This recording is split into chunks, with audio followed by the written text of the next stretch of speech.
Hello, and welcome to podcast episode 103 of Rope Boxing. If you're listening or watching on YouTube, you can see my ugly face right here. You can't see my partner in crime, Mr. David Holland. He's away working in London at the moment. Can't get away. Sends his apologies, ladies and gentlemen. But I thought I could give you an update of our prediction league. We've got some previews to go through. What else we've got? The winners' weekly wager results. So I'll probably be with you for about 20 to 30 minutes, just quickly going through that. Obviously, on Monday, we're back for our normal review show. Yeah, get me right. Get your words out, Dave. Our normal review show. We're very lucky to have the third amigo on from the SW Fight Hub team. We had Sam on Monday. The previous week, we had Mr. Liam Tully. But we've got the very outspoken, the boxing knowledge himself, Mr. Jay Murphy, will be joining me and Dave on Monday, so that should be fun. So I wanted to get all other bits and bats out of the way first. If you're new to the channel, like, share, and subscribe. And if you're listening via your audio feed, your Spotify's, your Amazons, and your Apple Podcasts, do the same on those platforms. And if you are listening on Apple, just give us a 5-star review. Just help us go up the rankings a little bit more. Just think of the boxing rankings, you know.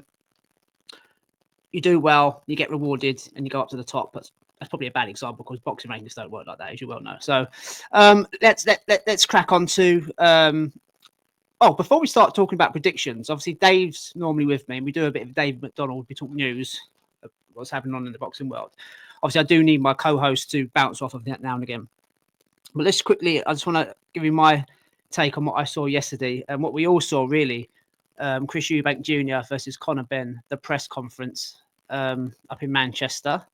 Got a bit tasty, to say the least. I'm trying to think off the top of my head some antidotes, if you like, some puns to do with eggs. We've seen the eggs Benedicts, scrambled, cracked. Let's crack straight into it off the top of my head, if you like.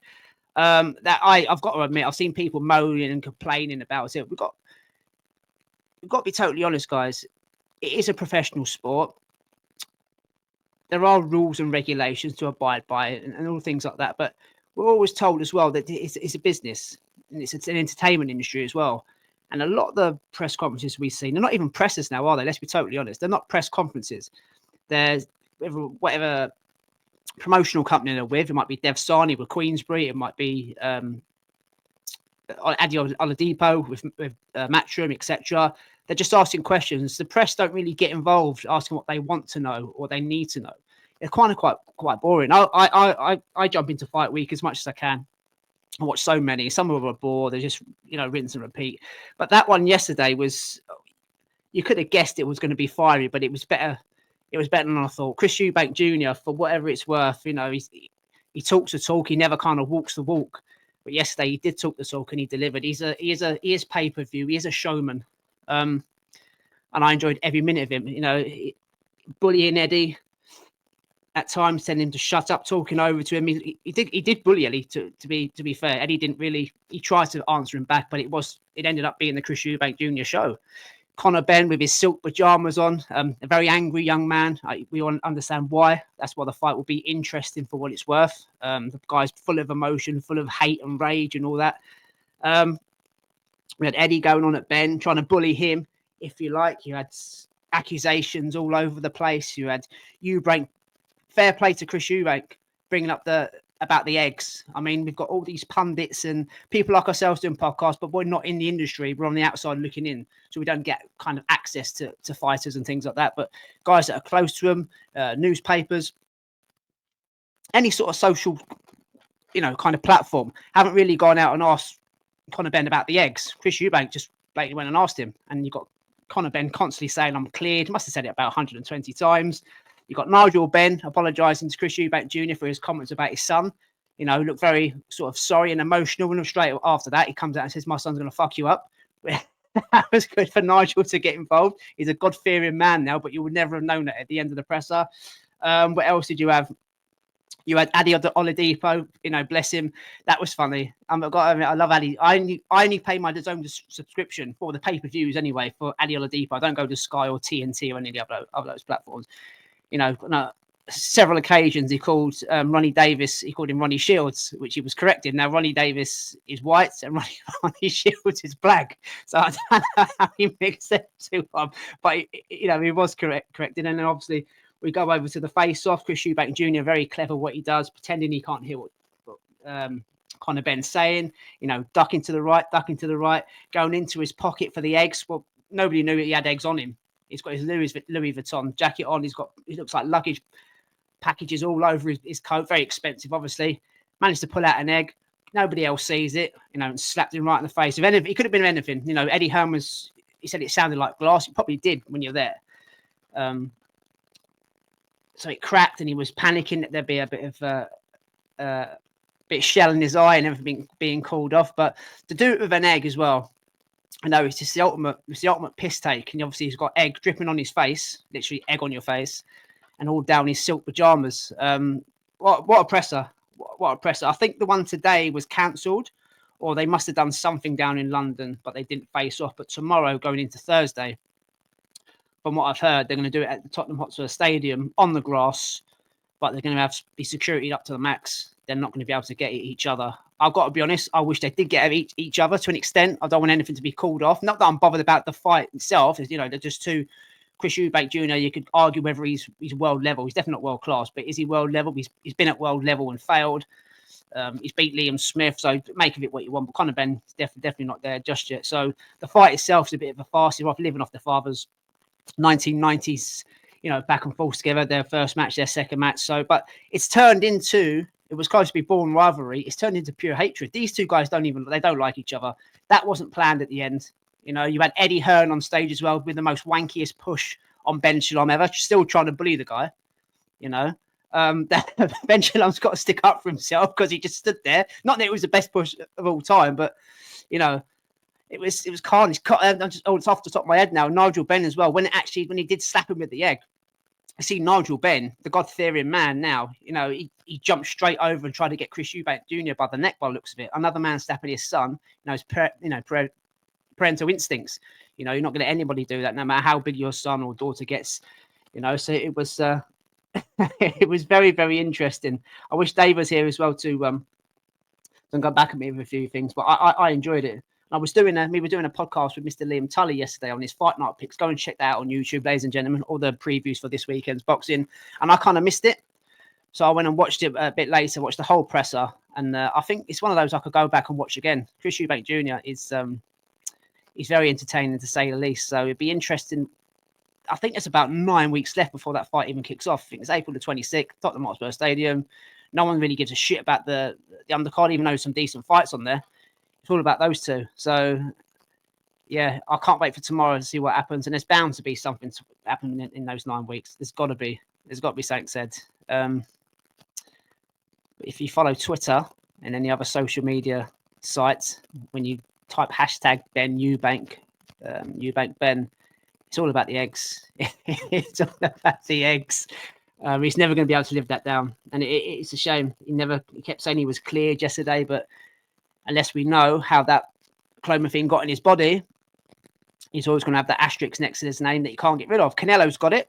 Jarrell Miller's got it. Jarrell Miller was, injecting EPOs into his fucking system. People seem to have forgot that, but he took the ban, he admitted it, and he's, now he's on Uncle Turkey cards earning huge money. Conor Benn kind of is adamant, that he didn't piss hot, or he didn't take a substance on purpose. Spent a lot of money trying to do it to prove his innocence, and it's kind of backfired on him, which is, a shame. But that's the way of the world, I'm afraid. And it's bad guy versus bad guy. But from what you see on social media, guys, it's Chris Eubank Jr. is definitely turning into the hero. So yeah, my phone is buzzing like mad.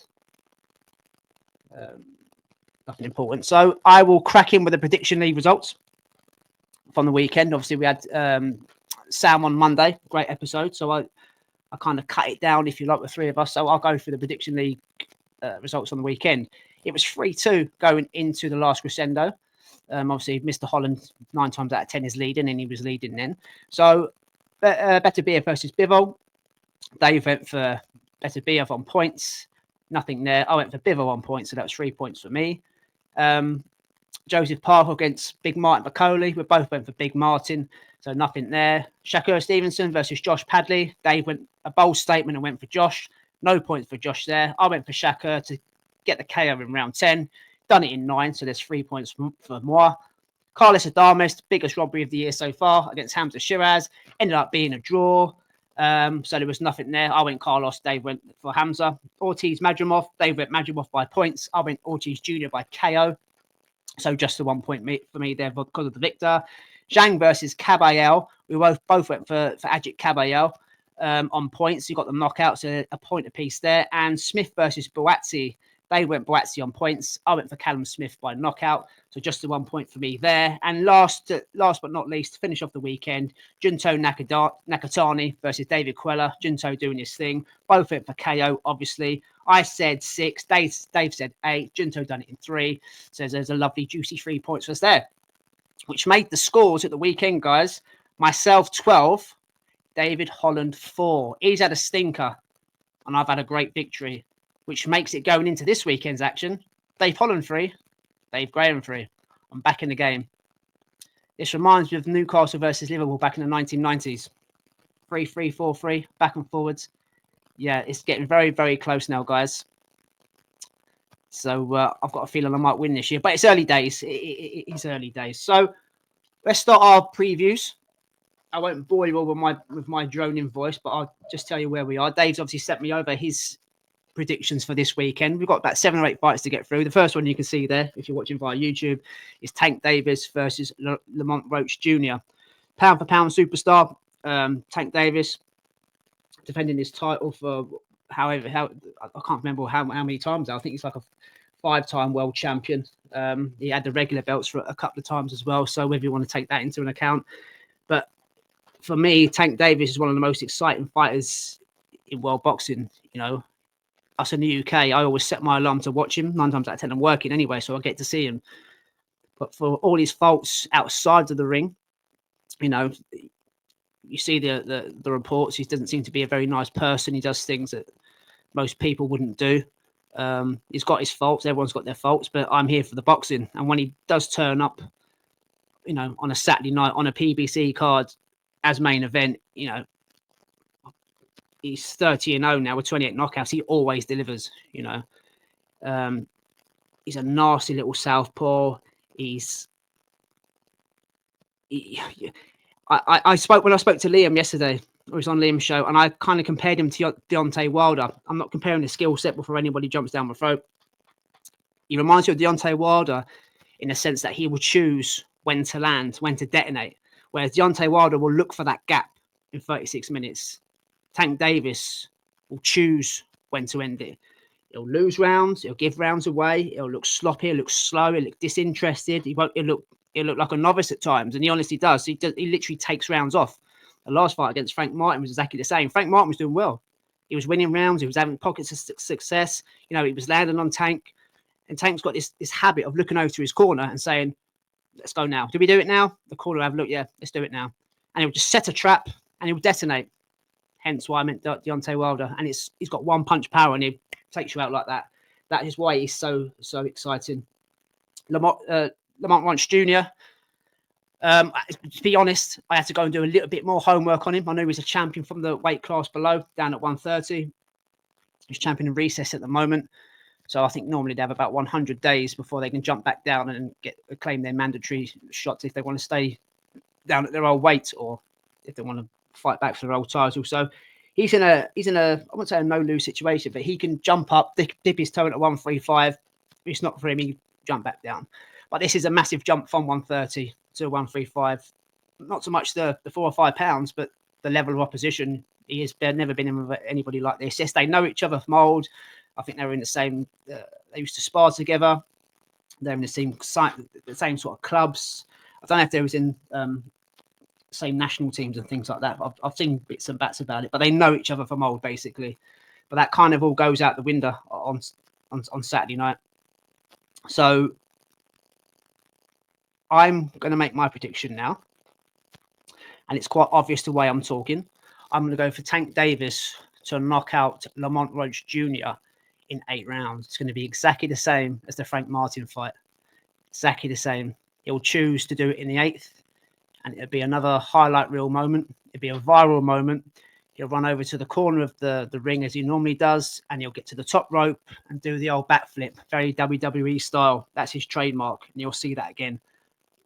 on Saturday night. And Mr. Holland's gone exactly the same way, probably the same sort of thinking as me. And he's gone for Tank Davis to detonate in round 3. So he thinks he's going to get it done a lot sooner. So on the undercard, Rayo Valenzuela versus Gary Antoine Russell Jr. Well, I don't know if he comes under Junior, but the Gary Russell brothers, there must be about 150 of them.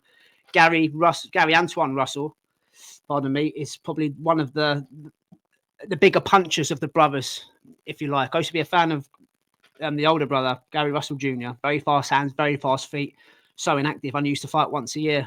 Well, it's PBC for you, but he used to fight once a year. He used to fight his mandatories. I think he lost to Mark Magzayo and haven't seen him since, but hey ho, that's up to him. So yeah, Jose Rayo Valenzuela, the last time we saw him, he was schooling one of my favourite fighters, Isaac Cruz, on that LA card back last year. I think it was the Terence Crawford Madrimov card. Very slick, very skillful southpaw fighter. So is Gary Antoine Russell. I can't see these two cancelling each other out. There's a fight after which I can see two southpaws cancelling themselves out, but I don't think these two will. Gary Antoine will probably get frustrated at times, but he will be game as fuck. He's got fast hands, he's got fast feet, he's very aggressive. He'll put it on Rayo. He'll definitely put it on Rayo. He's only lost one fight in his career, and that's to Albert Puello lost. I think it was last time out or 2 fights ago, when he was outboxed. He had success, but he was outboxed. Rayo is just as good, if not better, than Puello at boxing. Rayo's had defeats, but he's the guy that kind of stole Chris Colbert's soul as well. He's a very underrated fighter. He's getting better and better every time you see him. So this is the slick, counter-punching, stylish, back-footed, point-scoring Mexican-American Rayo Valenzuela against the front-footed, hard-hitting, fast hands of Gary Antoine Russell. It's about what you like, really. But because I've seen Russell get beat by boxing rather than pure aggression, I think Russell is 17 wins and 17 knockouts. So the guy has legit power. He really has. And two southpaws kind of do cancel themselves out sometimes. But this one won't. This one won't. And I've got faith in Valenzuela. I was very impressed with him. Dave certainly was when he beat Isaac Cruz last time. Isaac Cruz is, people call him one-dimensional, and he kind of is, but it's educated pressure that he brings. A lot of it was landing on the gloves. There was a lot of catching, countering. It was impressive from Venezuela. So I'm going to stop waffling on this one, guys. I'm going for Jose Valenzuela on points, and Dave is going exactly the same way as me. His guy to win by points. So I mentioned Albert Puello there. He's also on here, defending his belt. So Rayo, just mentioned there, Rayo, that's a WBA title defense, and so is Albert Puello.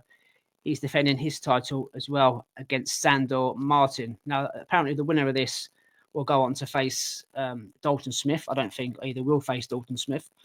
Two southpaws again. Sandor Martin, best performance I've seen of him. He's got a decent record. He's 42-3.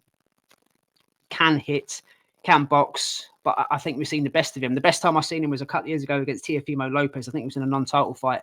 Put Teofimo Lopez down, should have won the fight, didn't get the decision. Looked okay since. Puello, not a lot of people know him. He's got the vibes of a Carlos Adames. People probably this side of the pond, will poo-poo on him because they haven't seen him like they did with Carlos Adames. Another guy, a PBC guy that fights once a year, but he's skillful. I don't mean he fights exactly the same as Carlos Adames. He's a lot slower. He doesn't do as much work, but everything's accurate. Everything's thought through. He knows where to hit, when not to hit. He tucks up a lot. He looks for the right hands. He's a hard night's work. This dude is a hard night's work. But I can see Puello starting slow, downloading too much. Sandor Martin being a bit, I don't know, kind of the same. I can see both of them downloading. Sandor Martin will get frustrated before Puello does, come forward, get caught in the weigh-in by the big right, or just be outboxed by pot shotting. This one doesn't get me hard, ladies and gentlemen. I've got to admit. I think these two southpaws will cancel each other out. So I'm going to go straight in here, and I'm going to go boring for a Puello points win. And Dave's gone exactly the same as me. He's gone Alberto Puello to get the job done on points. Now, one fight we didn't cover on Liam's show last night, where's my notes, is Subor Mateus versus Gallardo Venezuela. No relation to Rayo Venezuela, as far as I know. This is over in Puerto Rico. the ex-boogeyman, Cyril Mateus, the super lightweight division. He's back on his rebuild. He's actually in his hometown of Fajardo, I think it's pronounced. And he's taken on this tough Mexican from Guadalajara. Obviously, we know Guadalajara, if I said it right, probably not. Being famous for where Canelo comes from. This is his second fight of his rebuild. We saw him last time out in, I think it was November, when he took care of another Mexican dude in 2 rounds. He's trying to get himself back in the mix. He's not with Matchroom anymore. He's with Salita Promotions, obviously, who handles Clarissa Shields. Let's be honest, he was the boogeyman. Nobody was putting their hand up to face Cyril Mateus. Liam Parrow said, fuck this, I ain't waiting about. There's a voluntary here. I'll put my hand up. I'll take you on. Both Matchroom at the time. Eddie says, let's go, put it on together.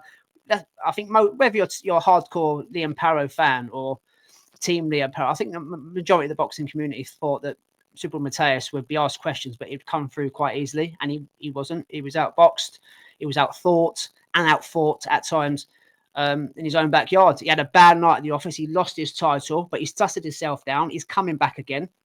He's in his own backyard. He's taken on Galazzo Venezuela, who's 30-3. He's had 17 knockouts. He's only been stopped once in his career.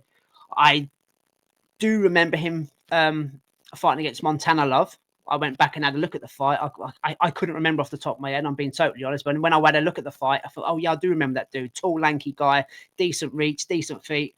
But his best win on his resume is Robbie Davis Jr. No disrespect to Robbie Davis. That was only a couple of years ago. Robbie's trying to rebuild, but he's at a certain level now where he's not well level. He's probably a very good European level of fighter. And I've never been a fan of Montana Love. And he put Montana Love down as well. He's a good counter puncher. But Cyril Mateus, to get that boogeyman title back, a bit like Martin McCauley we spoke about the other day, he's going to have to deliver. And Cyril Mateus, for me, he's not a slick boxer like Montana Love, but he can box. He's a front-footed pressure fighter, a massive gas tank. If Venezuela ain't, if he isn't ready, with the feet, with the gas tank, with the endurance, with the engine, he's no match for a Mateus that's switched on, and he will be switched on in his hometown. He'll put on a show for the Puerto Rican fans, and I think Venezuela is going to have his second stoppage of his career. I'm going to go for Cyril Mateus to do the job, possibly performance of the night, if you like, in terms of knockout. He's going to knock this guy out. I've got confidence he's going to knock this guy out, and he's going to get himself back into the rankings. And again, he'll be another dude that gets a world title shot before Jack Catchell. But we'll speak about that another day. So I'm going to go Cyril Mateus to stop Galazzo, or Galaz, however you pronounce it. My Spanish is terrible. I'm going to get him to stop. He'll stop him. I'm going to go round 9. Mexicans are tough. So I'm going to go round 9. Dave's given his prediction as well. He's going for Mateus stoppage as well. He's going to go for round number 7. So that's what we've got abroad at the weekend. We'll jump over into the UK. Ryan Garner, let's get it up there, against Salvador Jimenez. The EB, I've got my notes all over the place from yesterday, so I don't really need them, to be honest. Just helps me to remember a few things. So I'm going to try and do it without them, because they're in no sort of order. So Ryan Garner, EBU super featherweight title on the line, as far as I know. Garner's unbeaten. He had his 2 last fights against Archie Sharp and Liam Dillon. Fantastic performances, especially Archie Sharp. He wasn't expected to win that fight. Salvador Jimenez is a title holder, an EBU title holder. I think it was the Union belt, and he challenged for the full title in his next fight. I think it was a draw. So he was very close, but he hasn't won it as of yet. Ryan Garner is a very good super featherweight in this country. He's ranked, I think, with the WBC at number 15. Obviously, the EBU and the WBC silver belt kind of have a interjectory. So you win that, you kind of rank, you get yourself up into the rankings. Sometimes the WBC is worth it for, don't want to go down that road. But what I like about Ryan Garner is he's got a bit of everything. He's got variation to his work. He does come forward. He does throw a lot. He does look to hurt you. At the same time, he can box. He does have a bit of lateral movement. He does feint. There's variations to his work for a featherweight as well, which is, he does catch your eye, and it is good to watch. His opponent, I've gone and had a look at a nosy at some of his old fights. He's decent. He's a front-footed fighter. He doesn't seem to have the same variation, the same kind of work ethic as Ryan Garner. But if he catches Ryan Garner, it could be lights out. But I think Ryan Garner's too skillful. This guy, you know, failed its first attempt to win a European title, a full title. He's going to be up for it. He's going to try again. But down on the South Coast on Saturday, I think Ryan Garner stops him. I really think Ryan Garner stops him. Based as well off the last two opponents, Archie Sharp was a favourite going into this one. And I'm going to be honest, I think Archie Sharp's a better level of opponent than you know, Jimenez. I really do. Some people may laugh to think I'm talking shit, but we'll see on Saturday. I think Ryan Garner will have more than enough. He'll break his opponent down and he'll stop him. I can just close my eyes now. I can see body shot. And I think Dave had the same sort of narrative as well when we spoke to Liam about it yesterday. So I'm going for Ryan Garner to stop Salvador Jimenez in round number 8. And Dave has gone for Ryan Garner in round number 9. Also on this card, Louis Edmondson against, I'm not even going to attempt to pronounce the African dude's name, Kijawa. I'll go for the surname. He's fighting him for I think it's Lewis's Commonwealth belt that he beat Dan Aziz for. The British, I just watched a bit of the press of that. The British belt was on the table, but according to BoxRec, it's not on the line. So unless they're affiliated with the WBA, for some reason the BoxRec don't put WBA stuff on there anymore. I'm not too sure. So I'm guessing it's for both. Either way, there's a title or titles on the line. Louis Edmondson has good sound bites coming from camps, from people in the know, pundits. He's under the tutelage, or he's managed by Billy Joe Saunders. He's supposed to be this slick, back-footed, pot-shotting, technical light heavyweight genius. Sounds great, love it. Watched the Dan Aziz fight, got the decision, and I thought it was rubbish. And I said to Liam last night and Dave, me and Dave previewed that fight against Dan Aziz and reviewed it. I thought it was rubbish. He didn't do anything for the first 6 rounds. He had a point deducted, and when he did get going, it was too late, but he still got the decision. And Dan Aziz, I'm a massive fan of Dan Aziz on this podcast. I am in general. I love his attire. I love the way he's gone from Southern area all the way up to European. He wasn't much better. So, but people in the trade know a lot more than I do. I sit here and talk. They do. So I'm intrigued to see what version we get of Louis Edmondson this week. He's not a big puncher, we know that, but he's supposed to be a very skillful, slick counter-punching genius. So I want to see more. That's what I'm saying. So I'm going to give him another chance, from the optic test. He's got the old turkey teeth. He talks a good game. He's got the tan. He obviously uses the sunbeds, looks after himself. He's in good shape. He seems like a nice guy. But from what we were told, I just wasn't impressed. I'm going to watch him this weekend. I'm going to back him against his opponent. I don't know anything about his opponent, apart he's had a few fights at York Hall over the years. He's a Nigerian, now based in Bristol, I think it is. I don't know whether he's been mandated or he's been cherry-picked or selected to fight Louis Edmondson. But I'm going to go with what I know. I say what I know. If I went with what I know, then I'd probably go for Kijawa. But I'm going to give Louis Edmondson another chance. And I'm going to go for Louis Edmondson to win on points. If he is as good as what they say, he should score this level of opponent and then kick on. We can start talking down the line. I think he's 29 now, so he does need to kick on a little bit. We start talking about the Craig Richards of the world, the Willie Hutchinsons, the Lyndon Arthurs, even the Shaka and Pitters. Shaka and Pitters is still relevant in my eyes. So, yeah, it'd be interesting. I'm going for Louis Edmondson on points. David Holland has gone bold. He wasn't impressed with Louis Edmondson last time out, but he thinks this is the time now. On primetime TV. Now he's the champion as well. He's the hunted. He's not the hunter. He thinks he's going to get a KO. So we'll be interested. But either way, we're both backing Louis Edmondson to get the job done on Saturday night. That's in Bournemouth, that is. So Ryan Garner against Jimenez and Louis Edmondson against Kijawa. They're both in Bournemouth. It's like a next-gen card for Uncle Frank. I think Henry Turner's on there, Carol Atuma, and a couple of others. And a certain Mr. Joe Joyce is fighting some big German, Patrick Corse, I think his name is, 6'5" or so. He's absolutely huge. But I think last time out he got knocked out in 2 rounds by Hughie Fury on one of those GBM cards. So risky fight to take in terms of getting a cut or something, because he's got Dylan White in a few weeks, in the first week of April. So, yeah, I don't know why he's still fighting on that one. So good luck to the boys there and Joe Joyce. We'll jump over to, I think, a couple of fights left. We'll jump over to Belfast. Craig Richards against Patrick McCrory. Craig Richards, rubbish against Willie Hutchinson. I don't like to say rubbish because it's a bit disrespectful, isn't it? But favourite going in against Willie on one of Uncle Turkey's cards. Didn't perform. Was kind of froze on the night. Was outboxed, outfought. He barely won a round. Willie Hutchinson, I fell in love with him that night because I didn't think he was that good. Craig Richards is probably one of the guys, if we're totally honest, you have a look at Bivell's resume. Bivell either wins by KO or unanimous decision. Bob Viterbi, of course. But Craig Richards was one of the only guys to ask him questions. Yes, Joe Smith Jr. did clip him early on in his career, but apart from that, he's the only guy that's kind of asked him questions. So Craig Richards has gone from kind of asking an elite fighter and Bivell questions to kind of taking 2 steps back, not performing. Then he'll come out of a beautiful knockout. He performs, you don't expect him to perform. That's what I'm trying to say with Craig Richards. He's 34 now, and by BoxRec, he's fighting at 168. So I think he's a career 175 fighter, but now he's jumping to 168, which is strange, against 36-year-old Patrick McCrory, who, to be fair to him, is very tall, uses his attributes, his fundamentals very well, his height, his reach, all that kind of thing. I remember watching him against Edgar Berlanga over in the States. In my opinion, he was winning the fight. He was outboxing Edgar Berlanga, but looked very comfortable. But again, I go back to Tank Davis and Deontay Wilder about detonation. He was just finding a gap, and he landed and knocked him out cold in the 6th round. That's what Edgar Berlanga does.